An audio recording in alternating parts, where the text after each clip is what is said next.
ನೋಡಿ ಕನ್ನಡ ಓದ್ತಾ ಇದ್ದಾಳೆ. ಹಾಯ್, ಎಲ್ಲರಿಗೂ ನಮಸ್ಕಾರ. ಡೇ 4 ಲಾಗ್ಗೆ ಸ್ವಾಗತ. ಊರಲ್ಲಿ ಇದನ್ನೆಲ್ಲ ಕೊತ್ತಂಬರಿ ಸೊಪ್ಪು ತೊಗೊಂಡಿದ್ದೆ ನೋಡಿ. 20 ರೂಪಾಯಿಗೆ 4 ಕಟ್ ಕೊಟ್ಟಿದ್ದು, 4 ಶುಡ್ ಕೊಟ್ಟಿದ್ದಾರೆ. ಈ ಥರ ಸಣ್ಣ ಸಣ್ಣ ಶುಡಲ್ಲಿ ಕಟ್ಕೊಡ್ತಾರೆ. ಆನಂತರ ನಾನು ಟಿಫನ್ಗೆ ಅಂತ ಅಂದ್ಬಿಟ್ಟು ಚಟ್ನಿಗೆ ಅಂತಲೇ ತೊಗೊಂಡೆ. ತುಂಬ ಚೆನ್ನಾಗಿರುತ್ತೆ ಕೊತ್ತಂಬರಿ ಸೊಪ್ಪು. ಆ್ಯಕ್ಚುಲಿ ಹಳ್ಳಿ ಕಡೆ ಗಮನೇ ಒಂಥರ.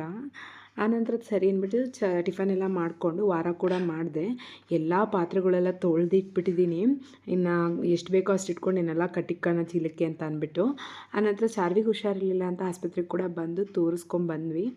ಮನೆಗೆ ಬಂದಮೇಲೆ ರೊಟ್ಟಿ ಮತ್ತು ಖಾರ ಮಾಡಿಕೊಂಡು ತಿಂದ್ಕೊಂಡು ನೆಕ್ಸ್ಟ್ ಡೇ ಏನಾಯಿತು ಅಂದರೆ ತುಂಬ ಬಿಸಿಲಿತ್ತು ಅಂತ ಚಾರ್ವಿನ ಒಂದು ಅರ್ಧ ಗಂಟೆ ಕೂರಿಸ್ಕೊಂಡಿದ್ದೆ. ಒಂದು ಅರ್ಧ ಗಂಟೆ ಕೂರಿಸೋಷ್ಟೊತ್ತಿಗೆ ಒಂದು 4 ಅವರ್ ಕುತ್ಕೊಂಡಂಗೆ ಆಡ್ಬಿಟ್ಲು ಅವಳು.